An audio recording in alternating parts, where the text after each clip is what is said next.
யார் யாரெல்லாம் புதுக்கோட்டை மாவட்டம், யார் யாரெல்லாம் விராலிமலையில் வசிக்கிறீங்க அப்படின்றத இந்த கமெண்ட்ல மென்ஷன் பண்ணுங்க. வணக்கம். இன்னைக்கு நம்ம விராலிமலை சண்முகத்தை பற்றி தான் பார்க்க போகிறோம். விராலிமலை சண்முகன்றவர் பார்த்தீங்கன்னா இந்தியாவில் நடுவண் அரசால் இந்திய ஆட்சியை மொழியாக்க நிறைவேற்றப்பட்ட 1963ஆம் ஆண்டில் அலுவல் மொழி சட்டத்தை நிறைவேற்றதை எதிர்த்து தமிழ்நாட்டில் போரிட்டு அதுக்கப்புறம் எப்படியாவது இதை ஒழிக்கணும் அப்படின்றதுக்காக தற்கொலை, அதாவது விஷத்தை குடித்து இறந்து போன ஒரு மனிதர் தான் இந்த விராலிமலை சண்முகம்ன்றவர். அவரை பற்றி நம்ம சுருக்கமாக பார்ப்போம். இவர் பார்த்தீங்கன்னா 1943 ஆகஸ்ட் 11ஆம் தேதி பார்த்தீங்கன்னா புதுக்கோட்டை மாவட்டத்தில் பிறந்திருக்காப்புல. இவர் பார்த்தீங்கன்னா அதுக்கு விராலிமலையில் தான் குடும்பத்தோடு வசிச்சிருக்காங்க. இவர் ஒரு கடையில், ஒரு மளிகை கடையில் வந்து வேலை பார்க்குறாரு. இவர் பார்த்தீங்கன்னா எம்ஜிஆரோட தீவிர ரசிகர். அதனால் பார்த்தீங்கன்னா எம்ஜிஆர் மன்றத்தில் பார்த்தீங்கன்னா ஒரு துணை செயலாளராக வந்து நியமனம் செய்கிறார். அதுக்கப்புறம் பார்த்தீங்கன்னா எத்தனையோ போராட்டங்கள், இந்தி திணிப்புக்காக நிறைய போராட்டங்கள் பண்ணுறாரு. அந்த சமயம் பார்த்தீங்கன்னா இந்தி திணிப்புக்காக தமிழகத்தில் ஏகப்பட்ட இடத்துல போராட்டம். அதில் முக்கியமான ஒரு ஆள் தான் இந்த விராலிமலை சண்முகன்றவர்.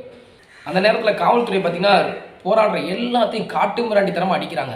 அடித்ததில் சில பேர் வந்து சாகவும் செய்கிறாங்க. அப்போ விராலிமலை அவர் சொல்கிறாரு, ரயில் பெட்டி கவுத்தா கூட அந்த பெட்டியை திரும்ப வாங்கிடலாம், ஆனால் உயிர் போன உயிரை வாங்க முடியுமா, 2 உயிர் போயிடுச்சு, அந்த உயிரை வாங்க முடியுமா அப்படின்னு அந்த இடத்துல வந்து முழக்கம் விடுறாரு. ஆனால் அறிஞர் அண்ணா வந்து இருக்கார்ல, அண்ணா வந்து என்ன சொல்கிறாருன்னா, மாணவர்களே, இளைஞர்களே, உங்கள் போராட்டத்தை திரும்ப பெறுங்கள் அப்படின்றாப்புல. சண்முகத்துக்கு ஒரே அதிர்ச்சி, எதுக்குடா அண்ணாவே இப்படி வந்து பேசுகிறாரு, எல்லாத்தையும் திரும்ப பெறுங்க, போராட வேண்டாம் அப்படின்ட்டார் அண்ணா. அப்போ சண்முகம் அந்த இடத்துல முழக்கம் விடுறாரு, தமிழை காக்க வேண்டிய திமுகவே தமிழை காக்க வேண்டாம் அப்படின்னு பின்வாங்கிட்டாங்க அப்படின்னு அந்த இடத்துல வந்து வீர முழக்கம் விடுறாரு.